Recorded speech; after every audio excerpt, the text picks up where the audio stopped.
Hello, we're live. That's it, Mark. We're officially on camera, no longer backstage. Hello, everyone. Welcome back to Open Room.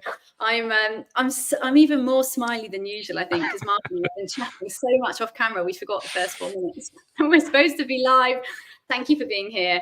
I am extremely excited to be having this conversation with Mark Colbourne today. We're going to look at his unbelievable journey and some of the things he's learned, and possibly show you some secrets at the end as well. So, Mark, thank you for being here and for joining me on Open Room. Yes, my pleasure, my absolute pleasure. And obviously, welcome to your audience. Welcome to Dubai. Welcome to the UAE. For your audience listening, watching, all around the world, then welcome, warm welcome.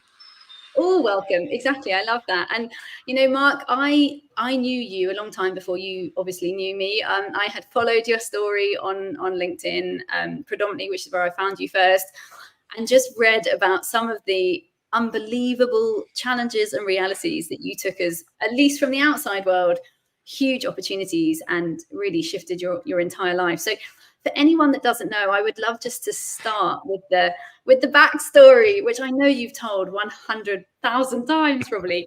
But Mark, tell us just a little bit about where this story began prior to the accident that changed your life. What were you doing before that moment of change, and how did that change? Yeah, very much so. Well, first of all, I'd like to say thank you.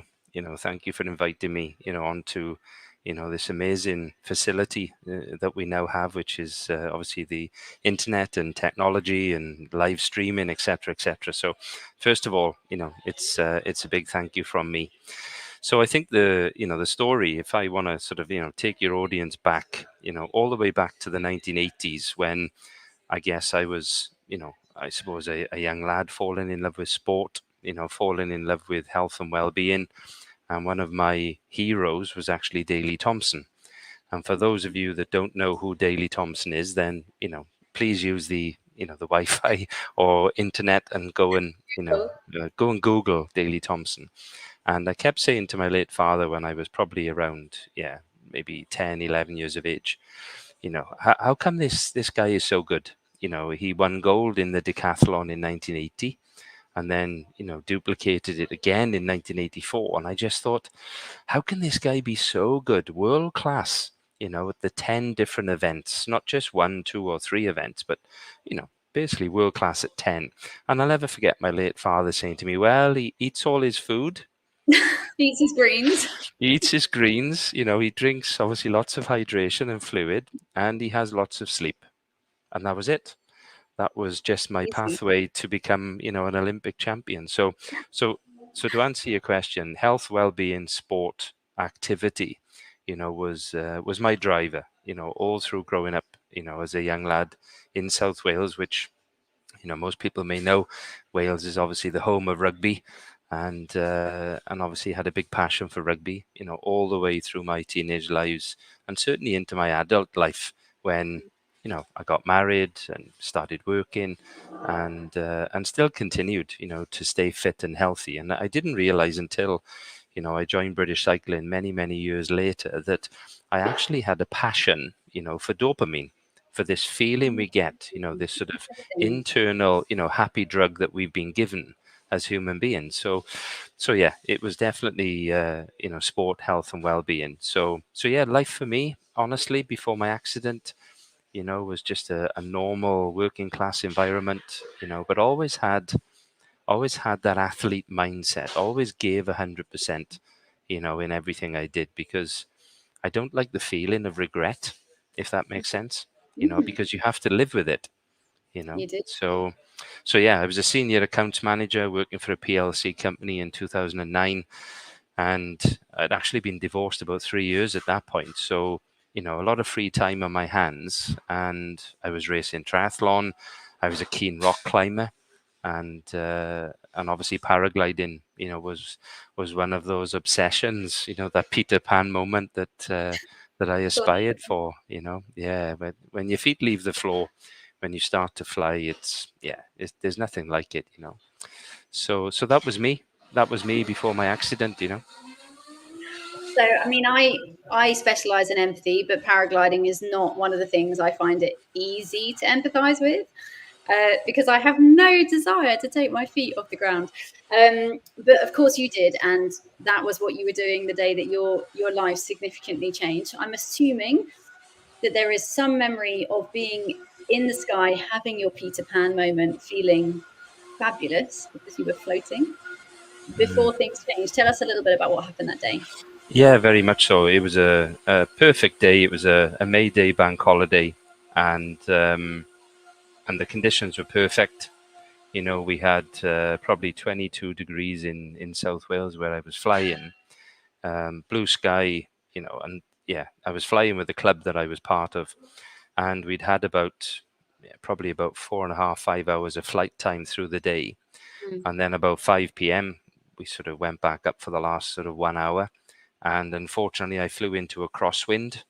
You know, it's basically where two airstreams, you know, fight for the same space, and it basically, you know, totally collapsed the canopy. So you can imagine I'm 40 feet above the ground, and yeah, I can still see the grass, you know, coming up at a rate of knots even now, 15 years on. And you know, basically, I landed on grass feet first, and the impact, you know, just basically snapped my back.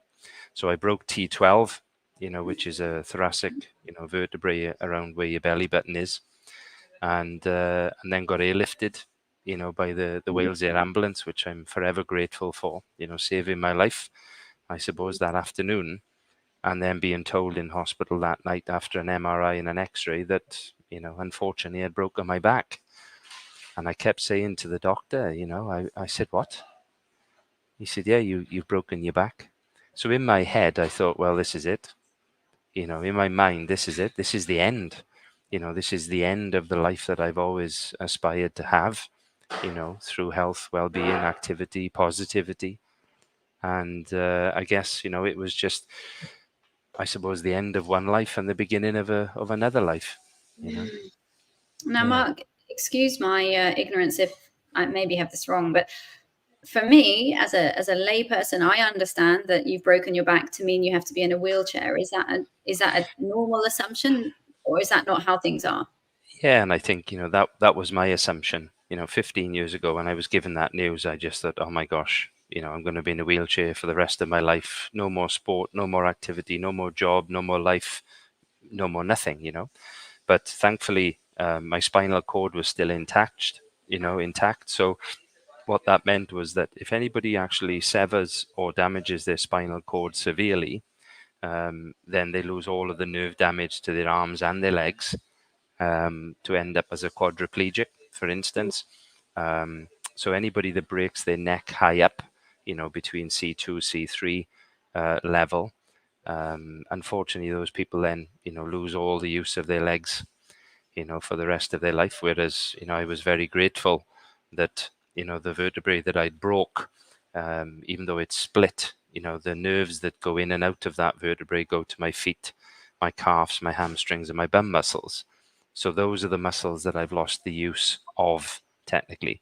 But, you know, I spent 2 years on crutches, and, you know, that was tough enough, you know. So to be grateful that, you know, I've not ended up, you know, in a wheelchair, you know, I suppose I'm forever grateful. But if you go down another level, you know, people say to me all the time, you know, I've been living in Dubai now 3 years and just feel so grateful. And people say, well, you know, you're always really happy. You know, how come you're always really happy? And I'm like, well, it's a long story. Yes. You know, it's a long Let me story. take you back. Yeah. So to be grateful just to actually wake up every morning and know that there's, you know, another day in paradise, you know, because I know, and we'll take a deep dive into this in a second, but that we're only here for a good time, not a long time, you know. Yeah, Mark, for anyone that's listening that doesn't know yet what you went on to do, you can walk today. Is that correct?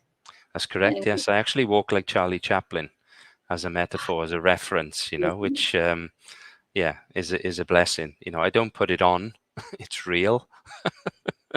You know. Has someone ever asked you if you're putting it on? That seems like a very obscure question. Yeah, I suppose, you know, I've had every question from, do you have a prosthetic leg? Have you broke your ankle? Have you pulled a hamstring? I've had it all, but like I You've had said, it. and that comes back to I suppose your ethos of empathy. People don't know because Mm, they've not asked, whereas I'm really open and transparent to say to people, well, would you like me to explain? mm. And they go, oh, yes, please. Yeah. Please tell me, where's Charlie Chaplin come from? Let's just talk a little bit about mental health, which I know Sure. is a passion for Yeah. yours. In those moments after your diagnosis, and I guess those 2 years you just told us you were on crutches, you were recovering. Mm, Again, I can imagine that would be an emotionally very difficult time, right? mm, To beyond the physical. The physical is hard enough.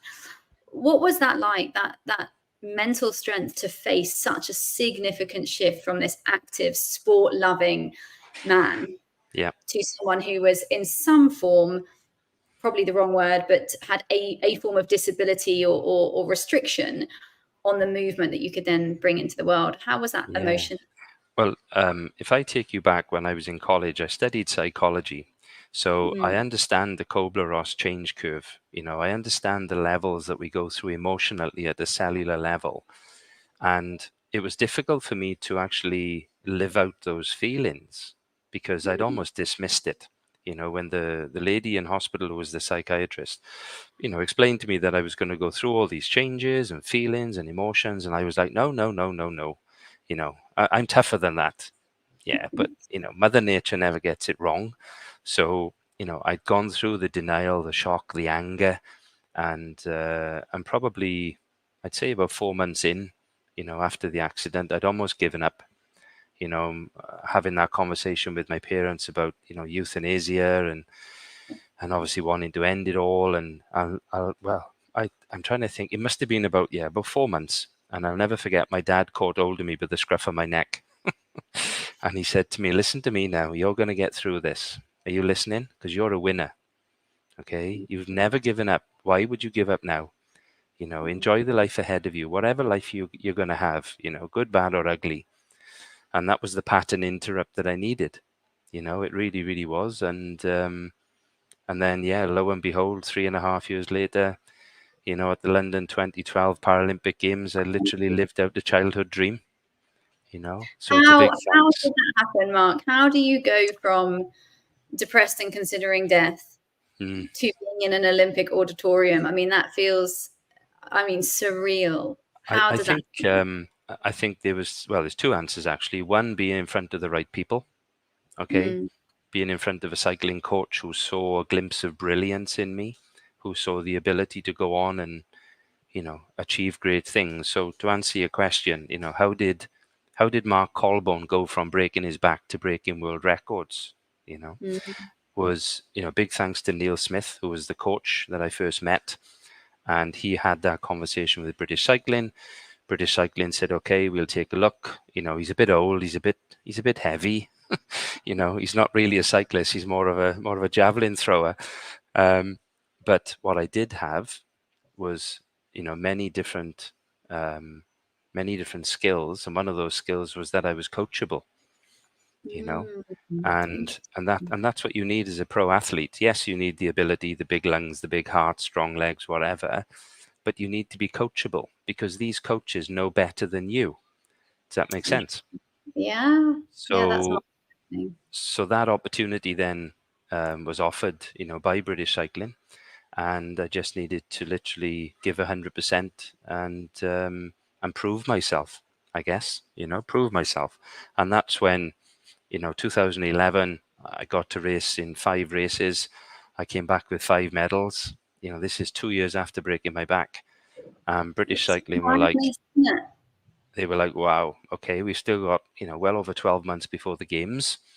So that's when I got elevated up to Manchester. I got signed onto the world class program and then just trained, 6 days a week. And I'm even now, I keep saying this. I'm so grateful that I got this opportunity to work with the best coaches in the world, you know, um, the best of the best. And a big thanks to Professor Steve Peters, who wrote, the amazing book, The Chimp Paradox, because Mm, that was the 1%. Okay, that's the marginal gains in sport that I actually got introduced to, So the aggregation of marginal gains is where all of that extra knowledge, another level of skill on how you think logically when you perform, not emotionally, because emotional thinking doesn't win anything, Wow. So yeah. My gosh, I'm gonna look it up, that book. For anyone listening, I just want to open up the opportunity to ask questions. Mark and I am pretty sure could talk all night. So if you do have any questions, do join the conversation. Do put them there. We will put them on screen and try to come to them. But while we're waiting for that, Mark, a quick question: were you a cyclist before this accident, or was this a new sport? Yes, the same again. There's two answers. I've been cycling since I was about 6. Okay. So, well over sort of, 45, 46 years. And I just needed to learn how to, cycle again, albeit, with only half my legs working. But, before my accident, I raced triathlon for a long time. So, and I say this openly, it was my strength and my fitness that probably saved my life. Because technically that afternoon on the 2nd of May, 2009, I know it's going to sound quite cold, but I should have ended up in a cemetery. I really should have. But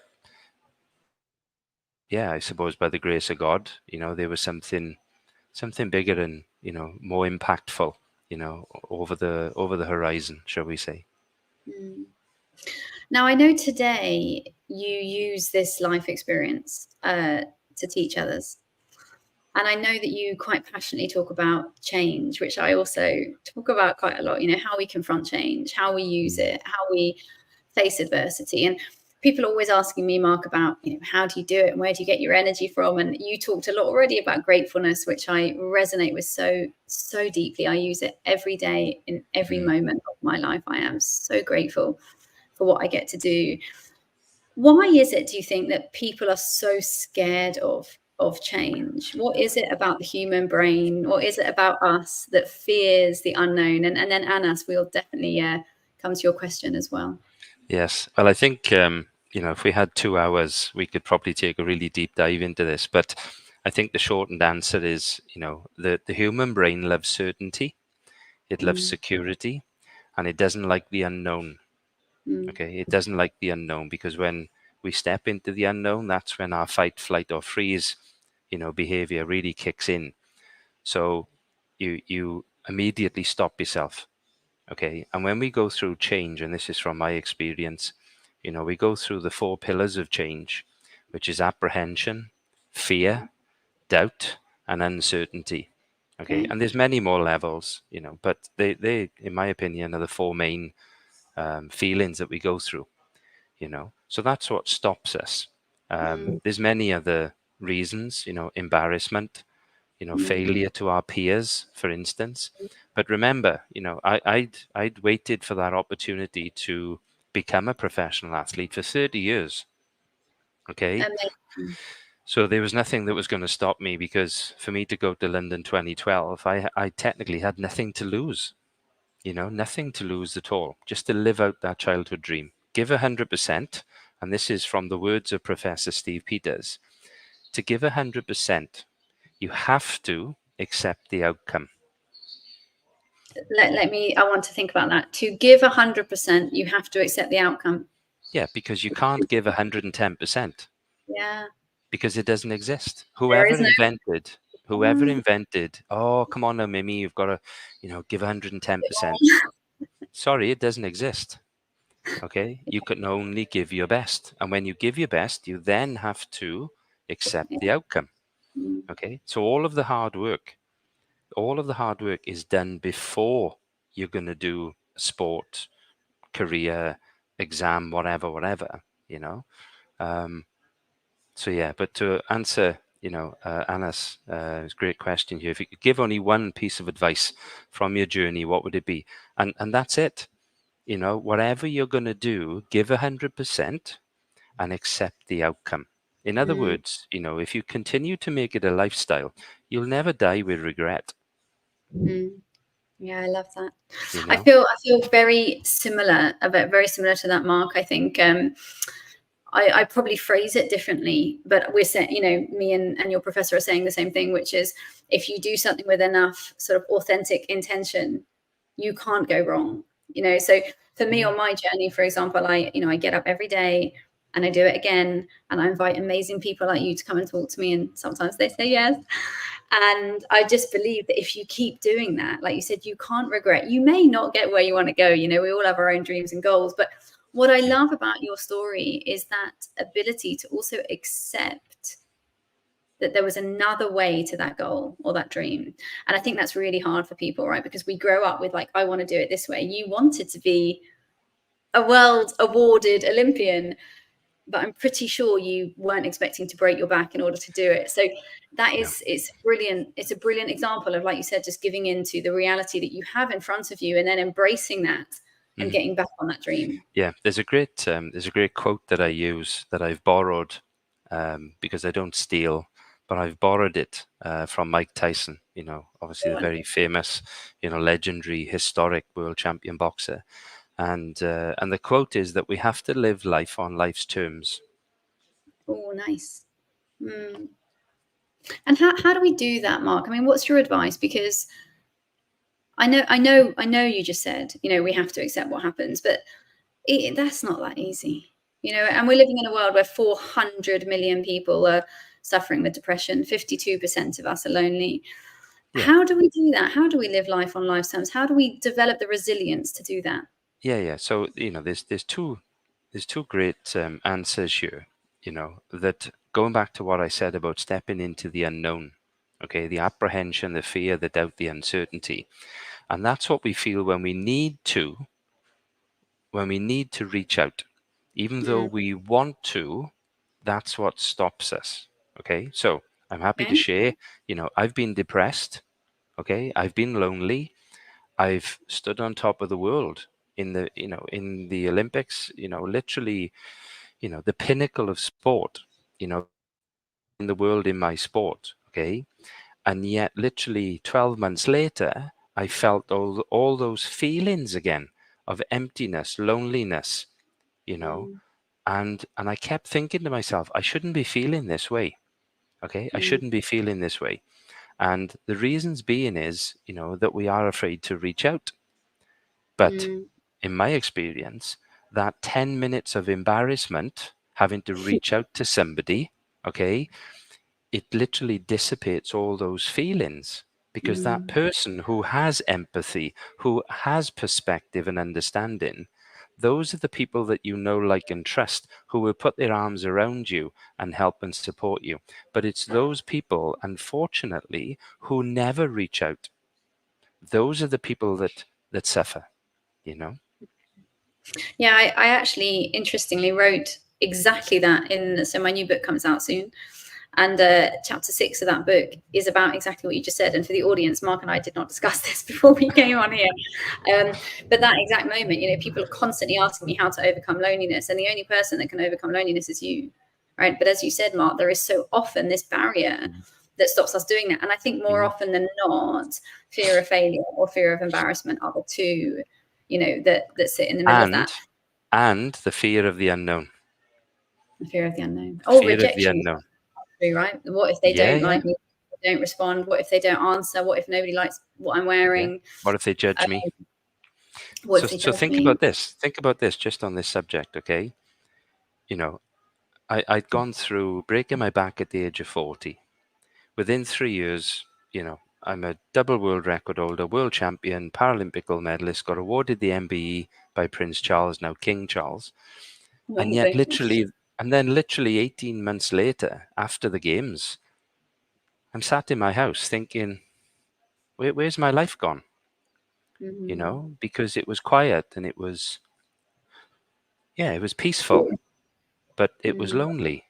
And that's when I kept thinking of my dad's words to embrace, that pattern interrupt, And one of my best friends back in Wales, I won't mention any names, but one of my best friends sat me down one day and he said the same thing. He's been through those feelings, those emotions. And, we need to step into the unknown for this reason. The human body and the like change, but we're perfectly made for change as logical thinking primates. you know. So if we don't like something, then we feel it and then we move somewhere else rather Yeah, we than navigate it. But so staying. what did you do? I'm sure, and again, for the audience listening, please do pop your questions or just comments, thoughts on the conversation for us. But what did you do? So 18 months later, you have this feeling of, where's my life? What am I doing next? What's my purpose? Yeah. What And that was it. did you do? What did you That was it. physically or emotionally do? I didn't have a purpose. Okay. That's what I'm feeling. That's what Think, I wanted think, to hear. think about the timeline. Okay. From when I was 10 or 11 for 30 years, I just wanted that one thing. Okay. Everything else in life, job, studies, you know, wife, ex-wife, you know, all this kind of stuff. Okay. But the one thing that was really ingrained in my DNA was to try to become that champion, you know. And there's a great quote by Michael Jordan that says, you know, I can accept failure because everybody fails at something, but what I cannot accept is not trying. And I was like, I need to do this. Even my late father was like, just go back to work, come on, you know. And I was like, no, I've got to do this. Okay, I've got to do this, because if I was going to be successful, it was going to be down to me. If I was going to fail, it would be down to me. So be it. Okay. So London 2012 came and went. 2014, I didn't have almost any purpose. Okay. And it was a big thanks to Chris Akabusi. Okay. It was the Olympic silver medalist. And Yeah. Chris mentored me for a year. Okay. And he took me from being a storyteller to becoming an international speaker. And at that point, I had a purpose because I was creating a lasting change with audiences. You know, I was sharing what I'd gone through, but sharing the winning principles, the key messages, the decisions, and sometimes even, you know, why we do certain things, you know. And at that point, 2014, I made a commitment to myself as a legacy to help 1 million people to look good, feel great, and be happy. Oh, I love And that. that was almost the purpose that I needed, you know, to to have that challenge ahead of me once again, you know. I think so many people resonate with that, Mark. I think that the word purpose, you know, it gets rallied around all the time on LinkedIn and all social media. You know, it's become such a buzzword, but there is such true power in it. And I agree with you. I'm probably paraphrasing what you just said, but that if we don't have a purpose, all of us, children, adults, young, old, all the time, even the pensioners who have long retired, they need a purpose, even if that purpose is to keep their dog alive and walk it and love it. You know, we as humans need purpose. Do you agree with that? We need something. 100%, because, you know, it's how we're wired. You know, it's how we're wired. And I keep having people ask me this question all the time about discipline. You know, how do we keep in our lane? How do we keep laser focused, you know, on, you know, our vision or creating our legacy? Okay. And the whole ethos for me of, you know, certainly of discipline is doing what you hate, but doing it like you love it, because you can actually convince the brain, believe it or not, that you actually love what, okay? Because the brain doesn't know any different. It really doesn't, okay? As long as we're in control as the logical thinking human, you know? And I think that's Do you been... think that I can teach my brain to love spreadsheets? Do you think it's possible? Say that again, sorry. I said, do you think it's possible to teach my brain to love spreadsheets? I think, okay, as long as you have a reward. Awesome. Whatever that reward is, you know. I love that. I mean, I'm teasing, but I think, I mean, I often do say to people that ask me about public speaking to remember that the feeling of nerves and the feeling of excitement are the same thing, but how you understand them is different, right? Yeah, so even definitely. my girl, she's 7, and when she does some sports events and stuff, and when she says to me, "Mummy, I'm nervous," she's only 7. I've been telling her since she was like 4. I always remind her, "Oh, yes, but how does it feel to feel excited?" And she'll explain butterflies in her language, butterflies or a bit nauseous or whatever. And I say, "And how are you feeling now?" And she's like, "Oh, Mummy, the same," right? Same. Yeah. I love that point about just teaching your brain, right? Yeah. Getting your brain to rethink some of those things and actually rethink your purpose there. Yeah, So yeah, yeah. And I think the one thing that I loved, with British cycling, about the psychology of, performing, shall we say, that, there's a few sayings that I share that, training should be hard and racing should be easy. Okay, ooh, that's a good one. because obviously when you're racing, you haven't got time to change anything. You haven't got time to think. So what you have to get used to, as you said quite rightly to your daughter, is the excitement and the feeling that we get with all those chemicals, all that electricity, flowing through our system. Okay. And, technically it's actually good to be nervous because it makes you feel alive. Those feelings you get, it's like, oh my gosh, it's almost like somebody's plugged you into the mains. Yeah, woken you up, right? Now, and I mean, I think again, for me, these conversations are just conversations we need to have more often. I see Magda, who is a mental agility coach. She says that, and the bottom of her message got knocked off. But in the current world, where a majority of people live in the digital reality, I found it very helpful to disconnect and reconnect with myself. The lack of human connection also means that we are not connected with our own purpose. So do you think, Mark, that this is harder today than ever before, given our digital distractions? What do you think? 100%, Yeah. 100%. And I'll share something personal with you that when I was mentored by Chris Akabusi, which was 2014, his advice to me was to go and learn poems. Okay, Ah, go and learn fascinating. poems. So when I present, as an international speaker, I've never ever used notes. Mm-hmm. Okay, and I've done, let me think, 236 events. Okay, Amazing. and I've never ever used notes. Okay, which is back to the art of storytelling and remembering, real life, occurrences. And the one poem that is perfect for this question is called The Man in the Glass. And the man in the glass talks about being honest with yourself because, Okay. you can lie to your friends, you can lie to your family, you can even try and lie to your dog if you want. But but the one thing you can't try and lie to is yourself.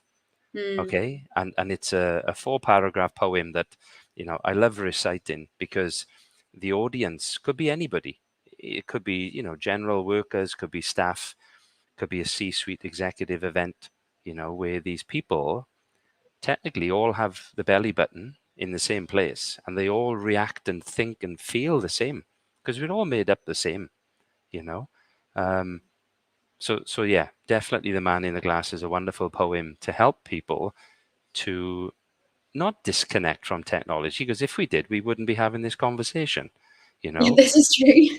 But but at the same time, what is really important is how we use technology to, to advance us as human beings and give Mm. us that connection with people, rather than just procrastinate, and I'll share this with you, which is quite funny, and you don't know this, but I've not had a TV now for 8 years. Okay, Really? which is Okay. which is crazy because some people are like, "What?" And I'm like, "Well, yeah, it's just, I get so much more out of my day when I don't procrastinate for 2 or 3 hours in front of a colored screen, you know? Interesting. So what do you do to switch off? And the context of that question is for me personally, but I know for many people, watching a show, Netflix or Disney or something, is a way to decompress. What's your way, Mark? I'm interested. How do you decompress? I genuinely love being with people. Okay. And there's a reason for this. Okay. And this goes back to don't dismiss technology. Okay. So I speak to people all around the world on Zoom. Okay. Yeah. And I'm so grateful, I'm blessed to have so many wonderful friends around the world in different time zones, So if it's 9 p.m.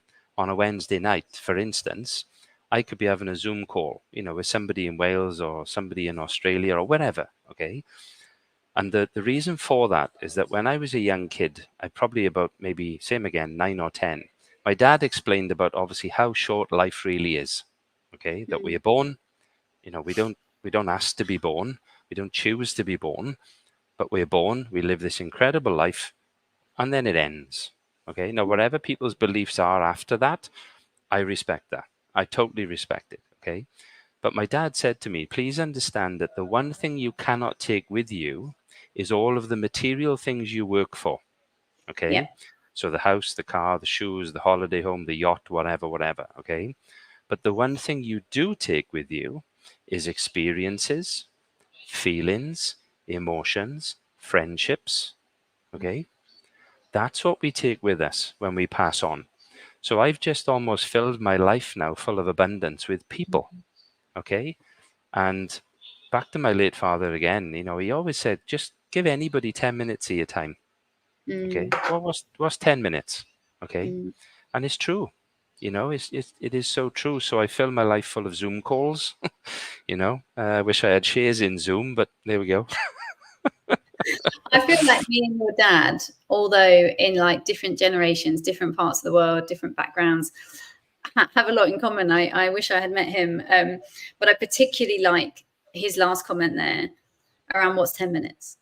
Yeah, yeah. So much of my, I don't know, energy in the world now is asking people a very similar question. Are you really listening? When you say to the lady in the coffee shop or the man in the coffee shop that makes your coffee, when you say, good morning, how are you? Are you looking down here or are you looking them in the eye? Do you hear what they say? Mm. Do you listen to what they say? And Yeah. people, the C-suite executives, they all tell me the same thing. I just did one just an hour ago, but I don't have time, Mimi, right? That is like our biggest, and it's true, time is our greatest currency, but the strange thing, okay, with while you, we're on this subject, the strange thing is when we're younger, when we're kids, okay, even if, children now are 20, what do we sort of instill into our kids? Don't speak to strangers. Okay. Don't speak to strangers and only speak when you're spoken to. Okay. That tends to be sort of ingrained into children for safety, of course. But what do we do when we grow up? Because we think of the Maslow hierarchy of needs, we want people in our life, even just to say good morning, how are you? Even if they don't mean it. Just that sound. Remember what I said about convincing the brain? The brain doesn't know any different. Okay. Good morning, how are you? Yeah, I'm really good. Thanks for asking. How are you? Yeah, I'm good. Yeah, have a good day. 15 seconds can change the course of somebody's life. I agree. Almost forever, almost forever. And I think when you listen to people, Mark, they share, so I always say to people that and I'm joking, but the downside of being a really good listener is that everybody tells you everything, right? But the reason I'm saying that, and I am saying it in jest, is that once you become a good listener, people share, right? I can't go to a coffee shop without knowing somebody's whole life, and I'm grateful for it, and I listen to all of it. But it is contagious, right? Because as you said, the human needs it, right? We need to feel seen. We need to feel heard. It makes us human. But remember, you have to be open. This is back to being coachable. Coachable and open, similar type of traits, okay? And I'll never forget presenting in Belfast in 2015 in the Sports Awards. Flew over, did the Sports Awards conference, flying back the next day, and I sat next to a gentleman on the plane flying back into Cardiff. And I said, oh, good morning, my name is Mark. Nice to meet you. We're going to be neighbours for the next 1 hour. How are you? Okay. And this is okay. So this guy who was probably late 60s or mid 60s, he looked at me in a very strong Welsh accent. He said, oh, good morning, young man. Take a seat. It's lovely to meet you. Thank you for saying good morning. Anyway, it turns out this guy was actually part of the FCA, or the Financial Conduct Authority. And 8 months later, I presented at their conference. And it was all from saying good morning to this guy, because he said, so what have you been doing in Belfast? And I said, well, it's a long story. explained about London 2012. And he was like, oh my gosh, do you have a business card? And that's just how one conversation can literally change the course of somebody's life forever, So, but I suppose go on. Sorry, I suppose going back to my dad, and I say this openly now to people, what if I'd listened to my dad? Okay, what if I'd gone back to work? Because my job was open. My job was there, company car, big salary, rah, rah, rah. And I know that sounds quite flippant, but what if I'd said to my dad, okay, this dream, I'll give up this Daley Thompson Olympic dream and I'll just go back to work. I'll ring my director and start back to work. The world of cycling would have never have known I existed. You would have missed it. You would have missed well, that probably would have been a different course. And I say this openly now on stage, you know, that you have to do it now while your eyes are open. You know, you have to do it now. You know? Yeah, I love that. You have to do it now. And again, I express it differently, but a similar message, which is, you know, what's meant for you will come for you, but you have to take it. You know, Yeah. I don't want to talk about me too much, and we're coming to the end, but the last few years, there's been a few things where I just kept pushing them away, and I just thought, I can't do that. That's not meant for me. I'm meant to do this. And then when I finally accepted that I could do those things, they came in abundance, you know. So I think your openness is a really valid one. You know, what's meant for you will come for you, but you have to accept it. Yeah, and I think, you know, going back to what you said earlier on, just to finish, you know, I suppose the thoughts of failure. Okay, you know, what if I hadn't have got on the bike? What if I'd gone back to work? What if I hadn't have made all those decisions? Okay, I probably then, you know, I wouldn't be sat here today, you know, with this. Okay, there it is. The famous chocolate coin. Oh my gosh, it's beautiful. You know, so now the crazy thing around this, okay, is that the medals for London 2012 for the Olympics and Paralympics were made literally 10 miles from where I grew up. Okay, in the Royal Mint. Okay, and you know, this is something I can share with you. Okay, one of the main reasons for competing in the games, apart from living out that childhood dream, was knowing in my heart that just to get there, which was the whole concept, the whole goal from day one with Neil Smith, was just to get there. Okay, I didn't know I was world class. I didn't know I was world record, you know, breaking. I really didn't. Okay, I just wanted to get there because I knew if I get there, my name goes down in history, and that's excuse me, that's all I wanted, was just to be there. You know. So yeah, you know, for any of your audience listening, thinking, well, what do I really want to do? Okay, it's difficult to find what you really love, you know, and what you really enjoy and what you're good at. Okay, but in my opinion, and maybe I can say this because, you know, I'm sat here with a Paralympic gold medal on show, but back to what I said earlier on, it's okay to give 100%. Okay, and be proud of your achievements. Now, you know, some people may finish a race last but one. Okay, but if they can say to their coach, do you know what, coach? Coach Mimi, do you know what, coach? I gave it 100%. That coach will be proud as punch, you know, of that person's performance. So that's why, going back to the man in the glass, the poem, that if you can then say to yourself, do you know what? I gave it my best shot. Okay. Plus enjoy the journey, because, you know, we're never the finished article. You know, we have to enjoy that journey. And that's one of the reasons for moving, you know, to the UAE, you know, for 52 weeks of sunshine. Now, I'm not a beach bum. Okay. I'm really not. But I moved here for my health, because the hot weather really helps my disability. Okay. It just fires my body up. You know, it really does. And that's why I'm still cycling like 300K a week, you know. 300? Yeah. So that really is my happy place. Okay, that's my happy place, because the more I cycle, the less I have to live in this world of being disabled. Okay, now it's not a mental thing for me anymore, because I've overcome it. I've accepted it, and I've moved on. But my point is that every time I step onto the bike and I clip in my cycling shoes and I start to cycle, I don't feel disabled. So I'm stepping out of that world, you know, for sort of, I don't know, 12, 14 hours a week, you know. So, you know. So much wisdom. So much wisdom, but in a very, Mark, you know, in a very human way. And if we had, you know, 5 more shows, we could, you know, do 5 more sort of deep dives into this conversation. But I think overall, what I'm hearing from you in a couple of different ways is around acceptance. 100%. Is around acceptance. And secondly, staying humble. Okay, staying humble, because, you know, people in life, you know, we all go through our storms. Okay, we all go through our storms. I worked hard, I had money, I got divorced, I lost money, broke my back, didn't have functionality. London 2012, made money, and then made the decision then when both my parents passed away to move away from my homeland, to to move away from the country that I love. And I still do. I still love Wales, Yeah. but with the 7 months of really cold weather through the winter, it was my choice. It was my choice to move away, just to look after my health. And just to finish on this, my body looked after me, for probably the best part of, 42 years until I won my gold medal. And then it was maybe time for me to look after my body.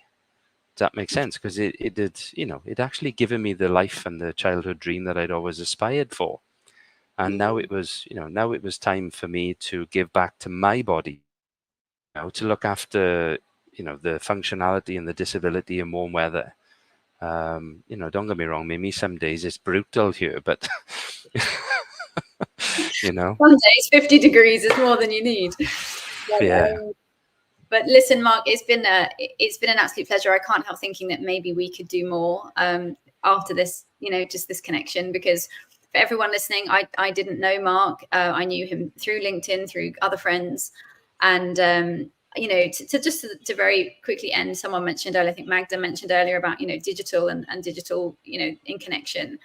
Yes, it can be a distraction, and yes, it can disconnect us because we're on our phones and all that stuff. But I feel similarly to a sentiment you said earlier, Mark, which is without this, I would be disconnected. And in some of the most difficult times that I've experienced in the last few years, social media, which gets such a bad name, digital platforms have, exactly as you said with Zoom, reconnected me to the world. And I really believe that this conversation was meant to be. And similarly to your point earlier about what if I'd listened to my dad, what if we'd never done this show? So hopefully it's the beginning of a ripple. And I'm very, very grateful that you took time out of your day to talk to me. And I know you shared this story many times. So for you to do it with this much passion and energy all over again, in the spirit of empathy and creating understanding, I'm really grateful. So thank you. Yeah, my pleasure. And I think, thanks to your audience, thanks to everybody listening, wherever they are in the world. So yeah, at the end of the day, as I said earlier on, don't be afraid to reach out. Don't be afraid to reach out to whoever, but I think just to give anybody a little bit of advice that I was given is to always ask permission. Ask permission for somebody to listen, to not judge you, in a private and confidential environment. Because when you spend time in a non-judgmental environment, that's when you can really, air your views, air your feelings and frustrations,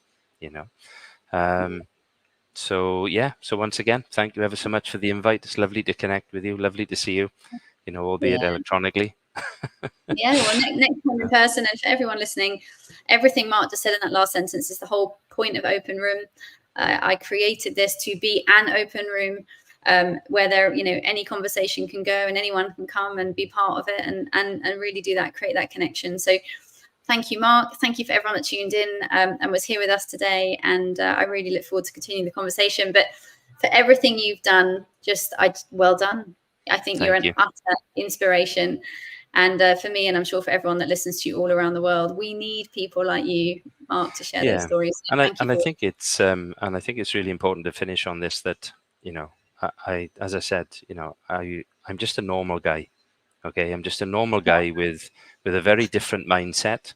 Okay, with a very different mindset, with skills and attributes that maybe I've acquired along the way. But my job as an international speaker is not to inspire people, is to actually teach people how to inspire themselves. I love that. On that note, thank you very much for inspiring us. And to everyone listening, we hope we've given you some inspiration too. And Mark, I will see you in that hot, hot city of yours very, very soon. So thank you very much for being here. Thank you ever so much, Mimi. Have a great day, everybody. Take care. Bye, everyone. Bye.